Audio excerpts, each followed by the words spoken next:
Espero que se quede, vale, lo menos posible. Eso está bien ahí. Vale. Y moverlo aquí más o menos, ¿vale? Vale. Gracias. Las circunstancias nos va a permitir, pues eso, tener un espacio para la comunicación de Tony y tener un rato para las preguntas y un espacio para la comunicación de los FIA y un espacio para las preguntas. ¿De acuerdo? Empezaremos con Tony, os lo presento. Él es psicólogo, máster universitario en intervención familiar. Trabaja como psicólogo en la unidad de infancia y familia del Ayuntamiento de San Cristóbal de la Laguna, de aquí. Se ha formado con Marbella, supongo que todos lo conoceréis. Tiene la certificación en Solution Focused Practitioner and Advanced Solution Focused Practitioner y es presidente de la Asociación Canaria para la Investigación y Desarrollo de la Práctica Centrada en Soluciones. Nos va a presentar un trabajo sobre efectividad y eficiencia de una intervención centrada en soluciones en el Servicio de Protección de Menores. Y aquí quiero señalar, como señalaba ayer en la asamblea, que para nosotros, yo como vocal de investigación, nos da mucha alegría cuando una investigación que de alguna manera hemos premiado tiene la repercusión que ha tenido la investigación la investigación de Tony hasta ahora, que ha sido premiada por la CEATF, pero también por la Asociación Europea de Terapia Breve. Adelante. Bueno, antes que nada, agradecer que estén por aquí y poder compartir, aunque sea 20 minutitos, lo que ha sido una experiencia de varios años de investigación. Básicamente, esto surge de una conversación que tuvimos hace muchos años Marc Bellebach y yo, sobre un poco investigar, era un reto investigar qué efectos produce la aplicación de la práctica centrada en soluciones en contextos, entre comillas, tan coactivos como pueden ser las medidas judiciales o puede ser protección al menor, que son contextos normalmente que se ha siempre pensado que, bueno, que las familias vienen obligadas, que los profesionales tienen mucho burnout, etc., ¿no? Entonces, desde ahí montamos una investigación, que es la que vamos a presentar ahora, y como bien dice mi compañero Antonio, esta investigación fue en su momento premiada por la FEAT en 2011 y luego posteriormente por la EPTA, la Asociación Europea de Terapia Breve, en 2012. Si queréis conocer más a fondo lo que ha sido los primeros resultados de esta investigación, tenéis ahí dos publicaciones, ¿vale?, que se publicaron en estas revistas que estáis ahí, sobre todo centradas en los cambios que tenían los profesionales este tipo de práctica, ¿no? Les comento un poquito por encima, porque después vino una época de crisis donde aquí en Canarias por lo menos hubo bastante despido laboral, ¿no?, y muchos de los profesionales quedaron un poco fuera de esa investigación. Tuvimos que volver a recomponer parte de todo el proceso que habíamos llevado a cabo.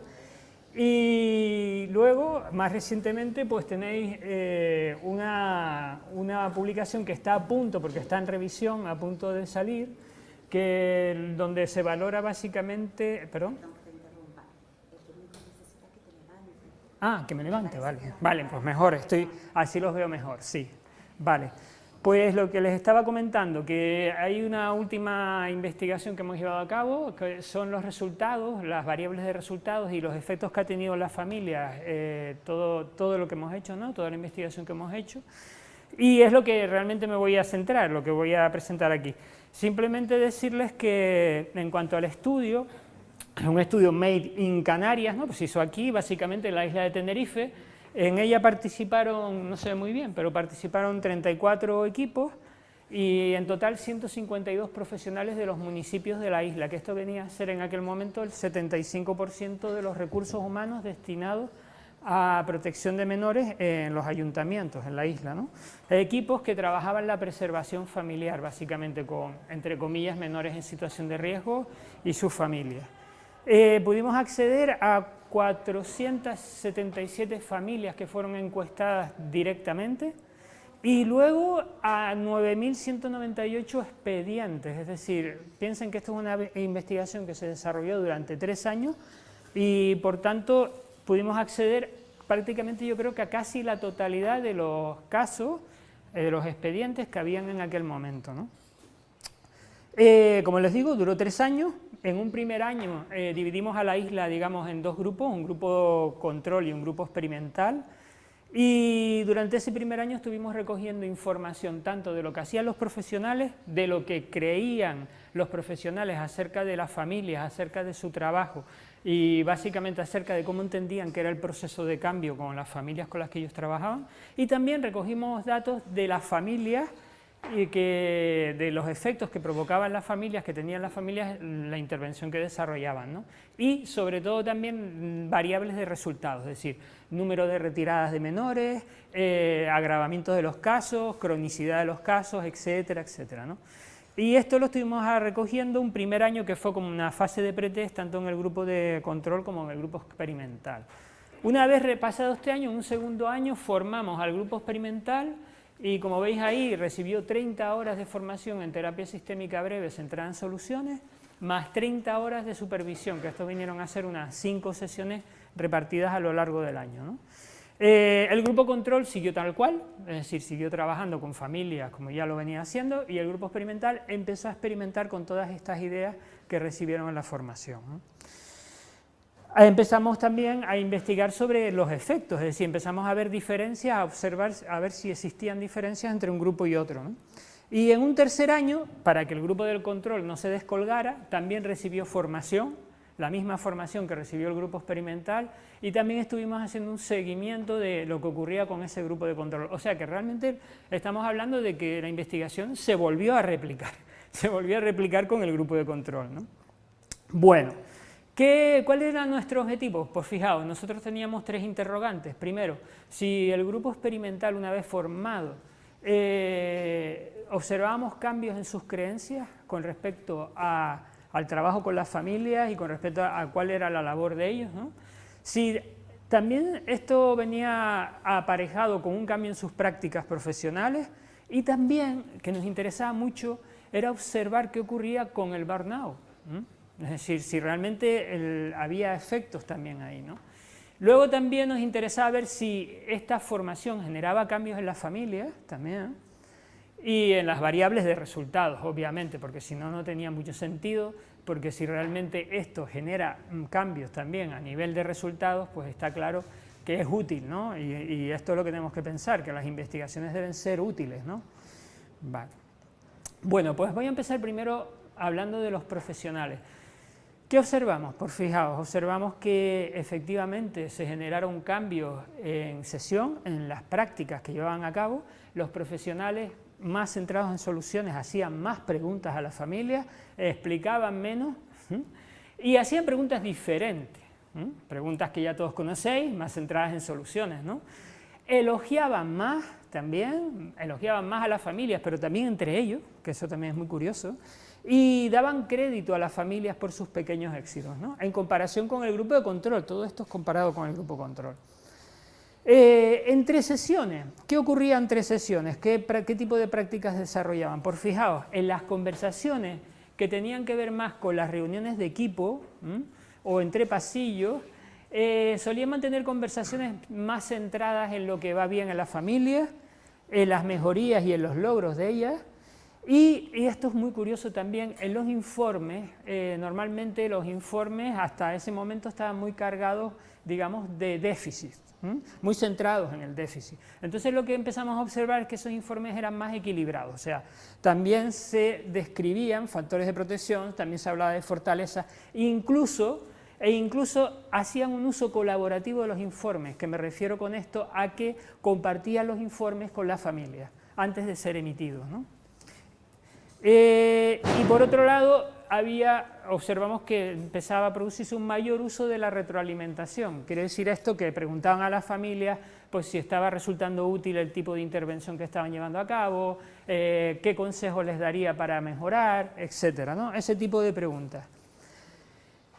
También observamos que en las conversaciones que mantenían los equipos, en las reuniones de equipos, normalmente empezaban esas reuniones hablando de lo que más centradas en lo que iba bien, en las mejorías y logros de las familias y cómo los propios equipos estaban aportando, qué estaban haciendo para ayudar a esto, ¿no? Y sobre todo también pensando en cuáles eran los próximos pasos a dar. Normalmente las reuniones tenían esa característica. Y luego otro aspecto que observamos es que empezó a producirse como una mayor transdisciplinaridad, es decir, los equipos no se distribuían las tareas por perfiles profesionales. Lo que empezamos a observar es que había un trasvase de conocimiento y que podían entrar, por ejemplo, una trabajadora social con un psicólogo, una educadora, con una psicóloga a sesión, es decir, no era únicamente el psicólogo o la psicóloga la que hacía sesiones de terapia, ¿no? Había la posibilidad de que fueran diferentes perfiles profesionales y que el reparto de tareas tuviera más que ver con competencias que con perfiles, básicamente, ¿no? Y en la forma de pensar en las creencias, fijaos, esto también fue muy llamativo, es decir, los profesionales centrados en soluciones estaban más convencidos de que los niños, niñas, adolescentes en situación de riesgo, entre comillas, y sus familias tenían recursos, tenían fortaleza, eran más capaces de confiar en sus usuarios y mostraban como más respeto por las familias, y me refiero con más respeto por las familias a que le preguntaban a las familias qué querían conseguir, iban en ese sentido por detrás de los usuarios, no por delante marcando lo que tenían que hacer, ¿no? Y claro, como ya digo, que esto era una evidencia de esa posición que estaban adoptando de ir por detrás, ¿no? Bueno, en los sentimientos implicados en el trabajo, y esto tiene que ver con el burnout, nosotros utilizamos el inventario de Maslow, que mide burnout, y lo que observamos es que las puntuaciones en los profesionales formados en el enfoque centrado en soluciones se redujeron considerablemente, es decir, nos informaron de menos desgaste emocional en el trabajo con las familias, menos despersonalización, es decir, tenían un trato como más humano hacia las familias, ¿no? Y sobre todo informaron de una mayor autorrealización personal, ¿no? Y esto es interesante porque creo que en este contexto, como en el de medidas judiciales, de lo que más se queda a los profesionales es precisamente de lo contrario, ¿no? Del queme, del queme que genera el trabajo, ¿no?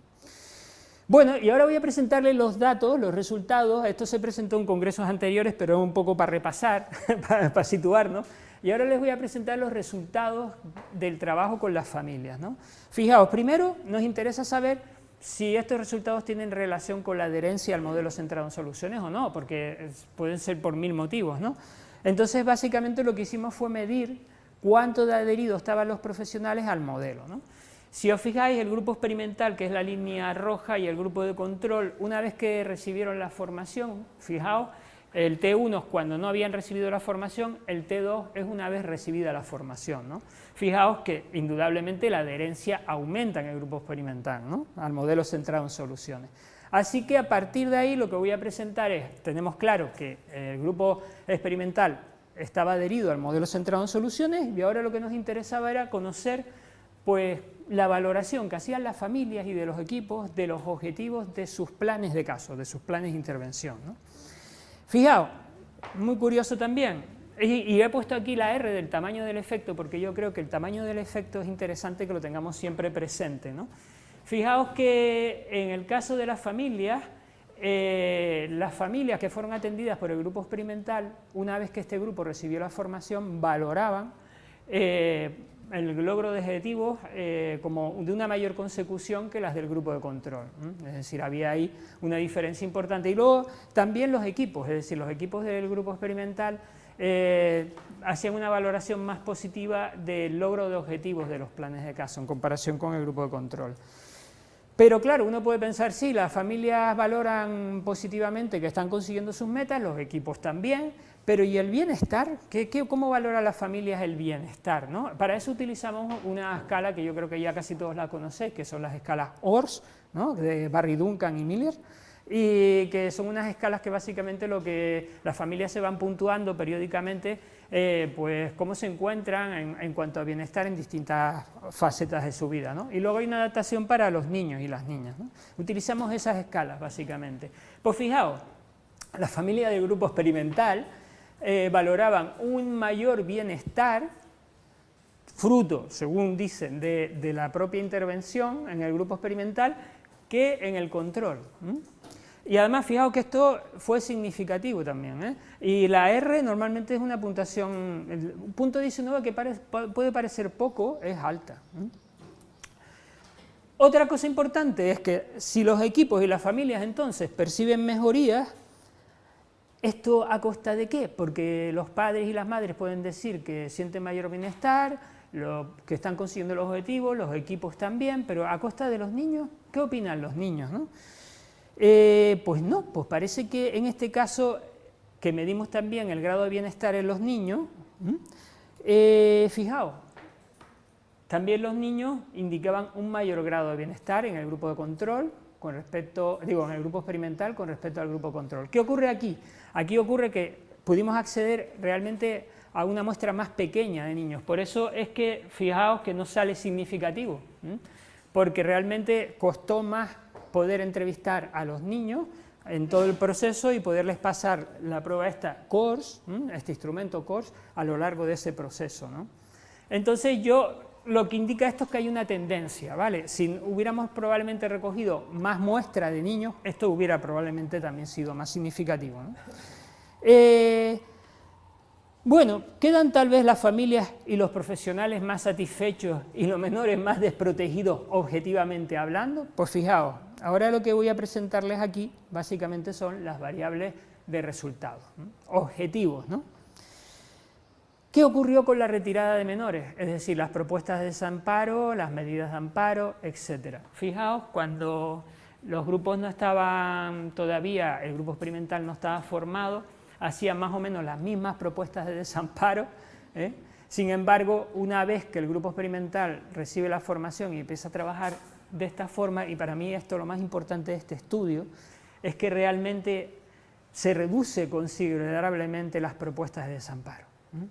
Y realmente esto lo que está demostrando es que es útil porque al fin y al cabo los menores no son separados de sus familias, ¿no? Son muy pocos los menores que son separados de su familia. Fijaos que además el tamaño del efecto es tremendo, es menos 1.16, es decir, pensad que la mayoría de los enfoques psicoterapéuticos, ¿vale?, consiguen unos resultados o parecidos o incluso más bajos, ¿no? O sea que el tamaño del efecto aquí yo creo que hay que valorarlo, ¿no?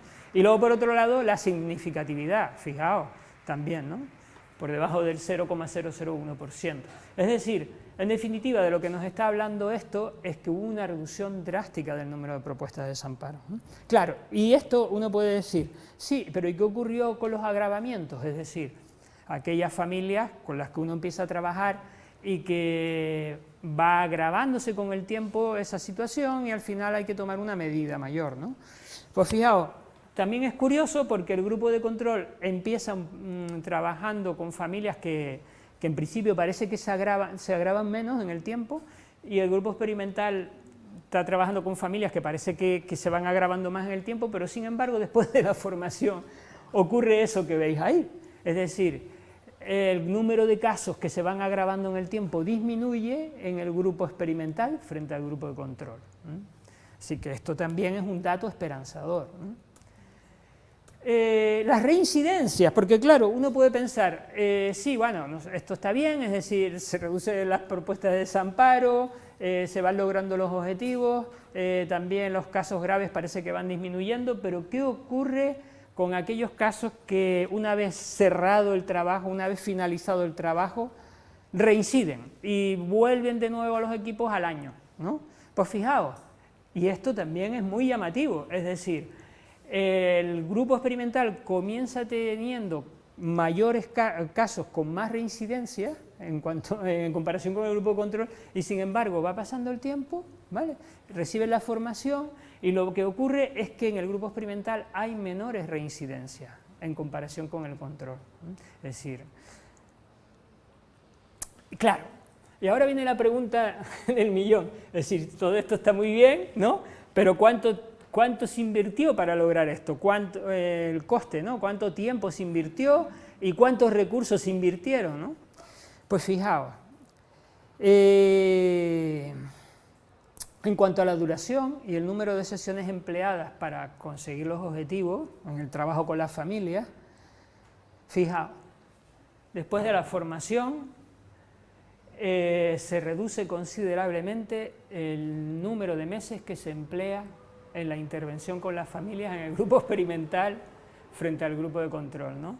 Estamos hablando de que en el grupo de control el promedio de tiempo que pasa una familia, un equipo, es de 32 meses, o sea, ustedes calcular, ¿vale?, en servicios sociales 32 meses, equivalen a casi 12, 24, casi 3 años prácticamente, ¿no? Mientras que en el grupo experimental, una vez que recibe la formación, se reduce a 10 meses. Pero claro, 10 meses y ¿cuántas sesiones? Pues fijaos, el número de sesiones empleadas en el grupo de control viene a ser en torno a 22 sesiones, mientras que en el grupo experimental se reduce a 14, a la mitad casi. ¿Eh? ¿Vamos bien? Ah, vale, genial. Bueno, pues sí, estamos acabando. En la última transparencia, justo. ¿Qué ocurre con los recursos invertidos? Porque esto es importante, es decir, sí, todo esto, pero ¿a costa de qué? Mayor coste económico, ¿cuántas ayudas, prestaciones económicas se están dando a las familias? Recursos, pues sabemos que en los equipos que trabajamos en servicios sociales no solo estamos nosotros, sino que muchas veces derivamos a otros equipos, ¿no? A otros equipos que tienen convenios, etcétera, ¿no? Y al final una familia está multiasistida, ¿verdad? Pues fijaos que lo que ocurre aquí es que precisamente los equipos que trabajan de una manera centrada en soluciones invierten menos recursos de este tipo que los equipos que estaban asignados al grupo de control. Y esto yo creo que es interesante, es decir, menor coste y más efectivo, ¿no? Y yo creo que ahí es donde tenemos que tener la mente. Por último, y ya para acabar, simplemente yo lo que les he querido presentar aquí, que hay una manera diferente de hacer las cosas, ¿no? Que parece que funciona y que esto abre una ventana a la esperanza en esos sistemas de protección al menor. Básicamente eso. Yo les agradezco que hayan estado este ratito. He ido a tope para poder un poco comunicarles todo, ¿no? Tenemos 5 minutos o hasta el 5. Sí. Estamos ahí 5 también Sí, sí. para que hagáis preguntas. Sí. Gracias, súper interesante. Mira, quería preguntarte otra cosa muy simple, que a lo mejor lo has dicho y no me he enterado. La formación a los profesionales, ¿cuánto duraba? Mira, 30 horas. Fueron 2 días, mañana y tarde, ¿vale? A ver, no, perdón, fueron 2 bloques de 2 días, cada bloque, ¿no? Separado en un mes, la mitad de las horas un mes, la mitad de las horas el siguiente mes, 30 horas de formación, ¿no? Esto demuestra que con pocas horas de formación es posible obtener estos resultados. Y esto también es interesante, ¿no? Y luego en el proceso de supervisión, que fueron 5 sesiones posteriores a la formación, estuvimos trabajando con los profesionales, sobre todo para ayudarles a adherirse cada vez más al modelo. Nos interesaba que no solo fuera la formación, sino que después hubiera un acompañamiento en sus prácticas profesionales, para asegurarnos de que estaban haciendo lo que tenían que hacer, ¿no? Adherirse al modelo. Tengo una pregunta respecto a la multidisciplinariedad de la que hablas. Yo también me he formado con Marc y también he trabajado en entornos sociales parecidos. Estoy de acuerdo en que al final nosotros psicólogos, ni trabajadores sociales, ni educadores sociales, con esta terapia, con este modelo de intervención en transducciones, puede intervenir, pero respecto al burnout, mi pregunta es, no puedo pensar en un educador social o un trabajador social. Me estoy metiendo en un campo que no me compete porque al final también tengo otras funciones, ¿no? En ese aspecto. Sí, no, lo que ocurre aquí es que, a ver, cuando hablamos de transdisciplinariedad, hablamos de que también, por ejemplo, una psicóloga o un psicólogo ayudaba en un momento dado a un trabajador social o una trabajadora social con determinado tipo de cosas que tenían que ver con prestaciones y tal, ¿no? O sea, era un trabajo como más compartido. Y luego la compañera o compañero que, por ejemplo, tenía ese perfil de trabajo social pues no estaba asociado a las prestaciones única y exclusivamente, sino que entraba en sesión con la psicóloga o el psicólogo y luego salían y hablaban de lo que habían hecho y de lo que así había resultado útil y se elogiaban unos a otros. Entonces, claro, tú imagínate, ese tipo de práctica, de salir de sesión y elogiar a la compañera, mira, observé que hiciste esto, que resultó útil, y al revés, pues es lógico, o sea, uno lo piensa y es lógico que vaya generando una mayor autorrealización personal, ¿no? ¿Tenías una pregunta? Desde el contestó. Sí. No, como te vi hacer, sí. Hola, ¿qué tal? Intervención, sobre todo esa constatación del prisma multidimensional y multiprofesional, porque no es bastante habitual, pero hablo desde el perfil de trabajo social, lo cual agradezco explícitamente. Y quería preguntarte si a la hora de alguna vez, no sé si eso me lo he perdido, los equipos, ¿hubo alguna resistencia o estaban obligados, era totalmente voluntario? No, en principio era voluntario, pero el enganche fue la formación, porque la formación fue gratuita. Es decir, como contraprestación a esa formación, ellos realizaban la investigación. ¿Y qué pasa? Que vinimos en un momento, aparecimos también, yo creo que fue una oportunidad, porque aparecimos en un momento donde aquí en la isla había una situación, digamos, de crisis. En el sentido de crisis me refiero a crisis identitaria. Es decir, los profesionales estaban, muchos de ellos, cansados de hacer lo mismo, ¿no? Y de la misma manera. Entonces entramos justo en ese momento, ofreciendo una formación que además en ese momento la dio Marc Bellevach, y mucha gente se sumó, pero por el tema de la gratuidad, ¿no? De la gratuidad. Sí, sí, sí, sí. En ese sentido no hubo problema, ¿no? Voy a aprovecharme de la posición. Tengo dos preguntitas. Una, si además del ORS pasasteis el SRS y encontrasteis algo. Sí, pero eso lo vamos a presentar en otro. Sí hubo. Estamos ahora, todavía tenemos muchos datos que tenemos que analizar, entre ellos variables que tienen que ver con la relación de colaboración, y ahí está el SRS. Sí, sí. Sabes que también el SRS tiene una parte que tiene un sesgo de deseabilidad social importante. Entonces ahí vamos a ver qué va a salir, ¿no? Yo entiendo que cuanto más muestra, probablemente mayor contraste se podrá hacer. Y la otra pregunta es, ¿qué hubiera pasado si hubiera habido otra formación gratuita con un terapeuta de prestigio en otro modelo cualquiera y en el que se hubieran adherido todos los técnicos de... Pues eso es una pregunta que sinceramente no sé qué hubiera pasado. Yo lo que creo que va a ocurrir...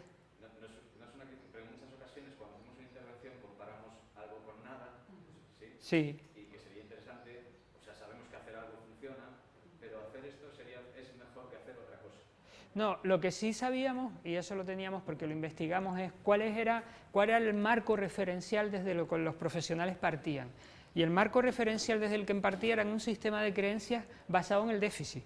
Es decir, cualquier modelo puede ser que basado más en las fortalezas de la familia, no sé si probablemente pudiera haber generado ese tipo de efectos, ¿no? Lo que sí es cierto es que teníamos un modelo claro, que era el que estaba funcionando, que era un modelo normativo, con un sistema de creencias sobre la familia, sobre el trabajo que un profesional desempeña y su rol, ¿no? Que estaban muy centrados en el déficit y en el paternalismo, ¿no? Entonces nosotros presentamos una formación con un modelo que era lo opuesto a eso, ¿no? Y entonces contrastamos esos dos marcos, ¿no? Bueno, no sé si hay preguntas por el online para no dejar a la gente fuera, ¿no? ¿Queréis una última pregunta? No, pues vamos con... Genial, pues muchas gracias.